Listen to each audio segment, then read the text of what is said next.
So in a previous video, I talked about, you know, maybe adding some gesso to the pages before doing more to them. So I'm going to do some of that today. I'll do a couple pages just to show you how I gesso them. Sometimes I'll just use a card, credit card, gift card, whatever, and just get a light coat of gesso just all over the page, just to push back the words just a little bit. And this is Liquitex gesso. You don't have to use gesso. What is gesso? Gesso is a primer. And you know how like when you buy a canvas at the store and it's white instead of the natural cover that, you know, like if you look at the back of a canvas that's that you buy on the frame, it's not white on the back because they primed the front. It's more of like a cream color, the bit, you know, the fabric. All right, there we go. I want it thicker in some places than others. Because they've used gesso to prime the canvas. So those are usually pre-primed canvases. If you've watched my videos, you saw I got some canvas that was unstretched, not on the frame, and had, I'm sorry, I'm trying to do things and talk at the same time. And it was unprimed, so it didn't have gesso, it didn't have a frame, it was on a roll. And I was on a roll just having fun playing with it. All right, so palette knife is another way to add your gesso. It gives you some good texture. And that gesso looks more gray than white because there was some blue on my palette knife. So any other paint that gets wet from your palette knife is gonna be affected. The gesso color will be affected because it'll come off a little bit. So if I want it to be white, then I need to make sure that I don't mix it with blue and apparently pink paint, because then it won't be white. And if I want white, then that's what I got to do. And I think I was saying you don't have to use gesso. You can use any paint, any color.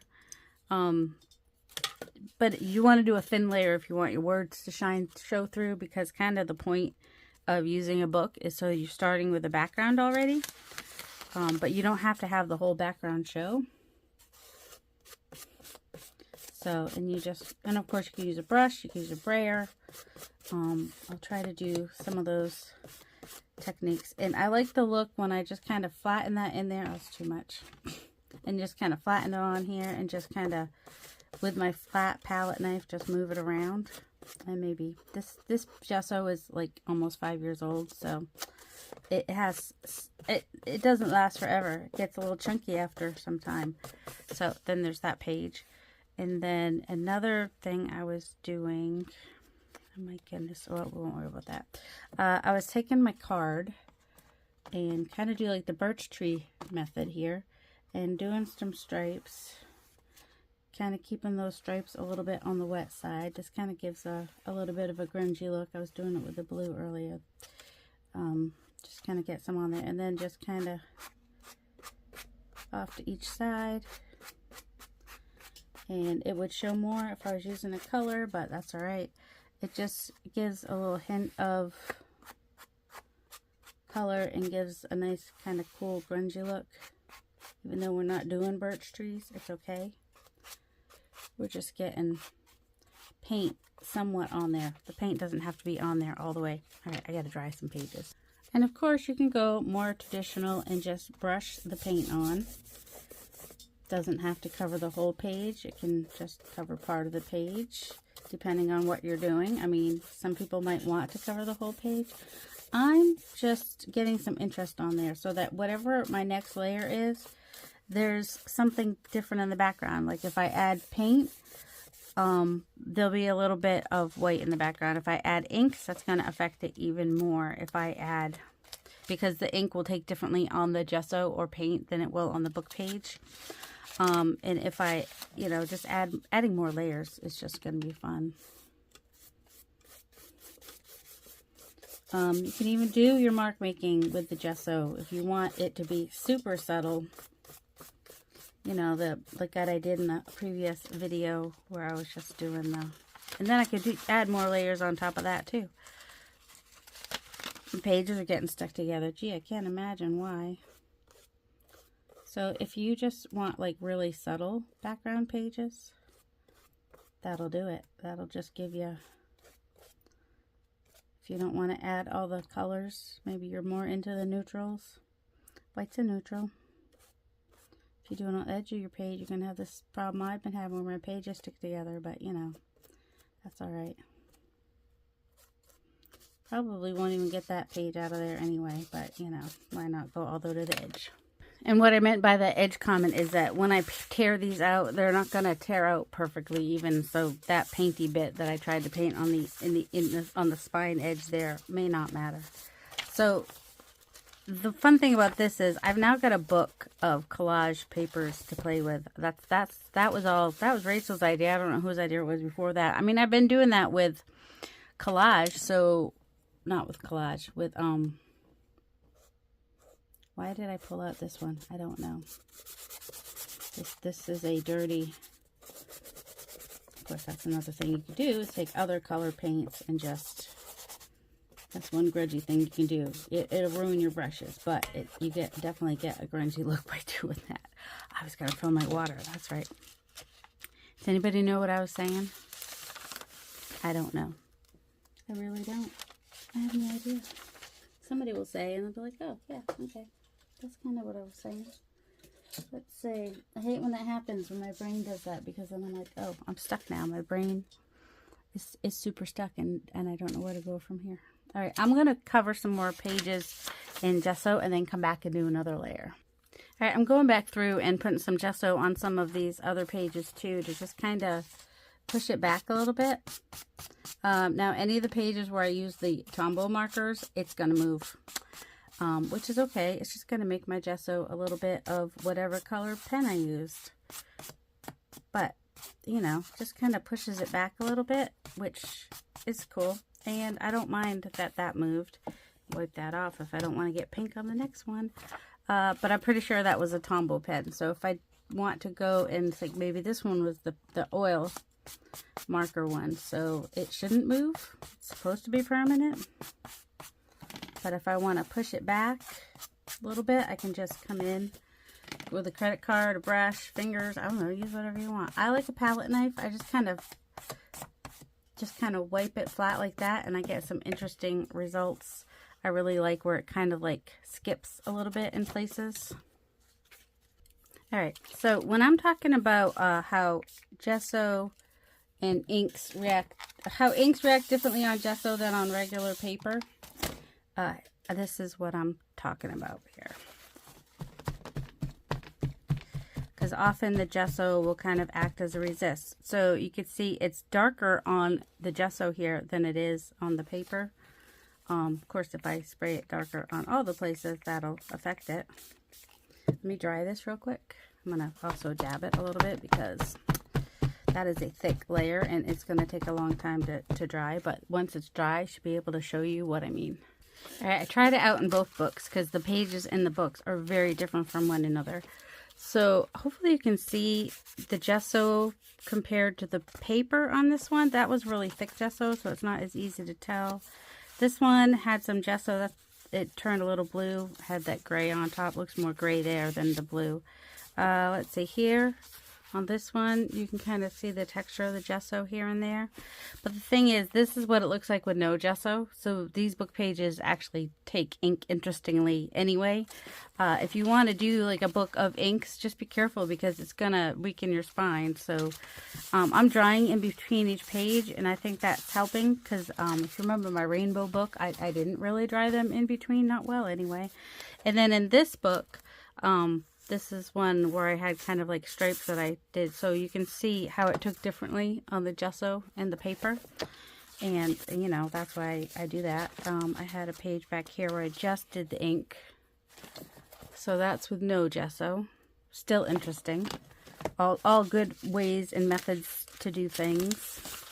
No wrong or right with either one of them. Yeah, my color I made yesterday with the beach class is really more gray. I need to lighten it up. I think if I add white and a little bit of not this green. I added a little bit of the mint green. I think that helped. I don't know where I used it though, but you know. if I want that brighter color. Actually, I want to just use the mint. It's called Minted Aqua. It is mint. I like it. It's a fun color. Just gonna put it right there on that dry paint and use it. So sometimes you just kind of want layers, and sometimes you want grunge. So one way that I kind of get grunge is I kind of like I just get some paint on the palette and just kind of get it off the palette by doing the thing I did, and then just kind of doing that, and then it gives you some random grunge type stuff. So I'll do that again. So just kind of not in the same direction every time, and don't let it dry in between, and then just real flat, and then you get some nice grungy little bits and texture in the background, and your pages will start to stick if you don't dry them in between. That's the thing. I like the idea of having them in a book, but you do have to dry them in between each painty. That's why in a book it's a little easier to do the markers. That's why Rachel Roxy Creations was doing that. So that's one way that I was getting some grunge and layers. All right, so I just dried those. See, that really helped brighten that page up. Because, yeah, that paint that I made yesterday, it was not a super success. All right, this one, I'm just kind of grabbing some and just flat with the palette knife. I'm not getting much on there at all. And then just with the flat palette knife, just lightly. And it's just picking up mostly on where there's like bumpy bits. And then I think you can see where like the layers start to come together and look really cool. You could even take your palette knife and probably do little X's. They'd be really thick X's. But they'd definitely be random, because I don't know about you, but I have no control over what my palette knife wants to do. I mean, I have some control. I'm telling it which direction to go, but how the paint sits on the end, it varies. Then you can just kind of even do that. Get a little bit more. Just then flatten those X's out. Why not? Just give you something a little bit more random. I don't know. It's just layers. You just keep playing and do things that work that you like. And I think a book like this is good for, it's good to practice in. And then, so if you want to use it for collage papers, you can. Or if you're like playing and something you you really like the effect of, then you could kind of just on the opposite page write what you did over here. Like, okay, I could just write, just put some gesso on there so I can write on it. Or just kind of put another piece of paper there, post-it note if I want to be able to see it better. Palette knife flat is how I got that effect. So if I want a book of techniques and how I got things, that would be one thing that I could do. I really like the palette. This is a rounded one. I have a bunch of palette knives because I got like a pack of them from Amazon, you know, because that's kind of a cheap way to do it. That was when I had Amazon Prime. I've actually gotten rid of Amazon Prime so that I will order less stuff. So there's that. So yeah, palette knife is your friend. That's what the rounded one. I get different things with the more pointy one, which is this one. And what does she mean? Oh, she doesn't know what she means. Just that different angles of things are going to give you different looks. I like that. I like the wide one does. This one, whoops, my paper is fragile, so I really do. I mean, not totally different. I mean, a little bit different. It's just the wideness of it, basically. This one wants to go on its side more than be flat. This one is easier to keep flat. You know what I mean? This one, I keep wanting to put it on its side. I don't know why. And like on this page, I just came in and put some rectangles. Rectangles, yeah, they're rectangles. That's what they are, Darcy. And so I could just come kind of put a rough layer over that. And then I might come in with a bolder color and put some circles. I could draw them or like use an old glue cover. That's going to be collage paper, so the fact that that ripped is not the end of the world. But you see, you know, even with your linear lines, with your grunge on top of it, it makes an interesting effect. And it's about layers is really. And if you use low contrast, it works nicely as a background. So I've got like blues and greens on this well, it's practically ecru or tan paper. So it's a little bit, the colors I'm using together are a little bit more low contrast. I could even add some of this other green in there. Or I could even keep them neutral. I'm not good at neutral because to me, these blues and greens feel neutral to me, even though I know they're not. I'm aware that they are so not neutral. And who puts these two greens together? Me. I do. Hey, it's me. I'm not the problem. I'm not afraid to put colors together. In the end, they probably will look good together. I'm going to try this again. So I would like to thank Rachel of Roxy Creations for giving us the idea of doing collage papers in a book. I actually have several. I had several of these Russian math books. So, you know, they were given for using it as a book to play in. And I'm going to keep playing. And I think what I will do is I'm going to just speed up the rest. I'm going to try not to talk so I can just speed up the rest. And you can just see if I do anything interesting. If you hear me talk, it's because I started doing something that intrigued me. But for the most part, if you want to leave now, you can. Have a delightful day. Love you. And if you want to stick around, I will just keep playing with these papers and I'll speed it up. I'll still try to pause when I dry it.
Oh, let's do this again.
And here's a little flip through of what I did for those that skipped to the end and just kind of wanted to see what I did without having to watch it, which is fine. I don't mind. I just did some stamping and stenciling on some of these. I like it with the white gesso background. Got some painted X's, painted lines. I think I did those before. Added some stamping on there. I like the juxtaposition of a fancy damask and a grungy page. This one, I've got the QR code from Pure Martyr Studio, and I just overlaid that onto there.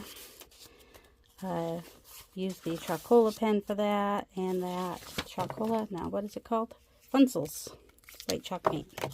I added some bright colors here and there, because I've just been having fun playing with some bright colors. Yeah, I know, makes it look a little bit Halloween-y, but that's okay. I mean, I do have some Beetlejuice Burton-esque type stencils I could do over that, which would actually be kind of cool. Added some bright pink to that because I just wanted to. That's why. No real reason. Just got mixes of colors, layers. It's all about layers for me. The more layers I can do, and the little cookie. I love the little frog. He's so cute. That's at Painty Martyr Studio too. Just a tiny little stencil. I used the cover from an old glue to just make circles, and then smushed it with paper so you get those wonky edges and whatnot. Obviously I have not washed my hands yet. And then use the Little Ranger archival inks as a stamp to get that brick pattern. And then, you know, it was thick, so wipe some of it off over there. Add a little bit of pink to that, because why not? Using corrugated cardboard. And here, using the thing, in case you're wondering where I got that from, I get this in the embroidery section where the needles and floss and stuff are for needlework and whatnot. That's where that, at Joann Fabrics is where I got that one. But any craft store. It was like a pack of 10. I think I donated some of them and then kept some of them. I kept more than one because they do end up building paint after a while. Added some orange, and there was still a little pink in there. I don't like the way I did this one because they're a little too stacked and even, but when it's torn up as collage paper, it won't matter. This one's kind of got a nice deep background happening with that. See, the background just adds to it because, like, back here we have like mark making with the just plain, and then here with the color added behind it, it's just adds more interest. And both are good. One's not better than the other. I know how many of you were mad at me when I covered that with paint. That's okay. And then I was using ripped paper to get some lines with my inks. Using a big, was that the Sharpie? I think that was my Magnum Sharpie that I was using for that. Love, because this is a look that I love, this grungy look. I just layer, you know, layers and layers of paints, and then mark making and overlayering different patterns on top of each other. Same with that one. We get the bigger circles. These are medium, and the little, so there's 3 different size patterns there. That's how I mix patterns. And that is all I did today. Oh, no, wait, is it?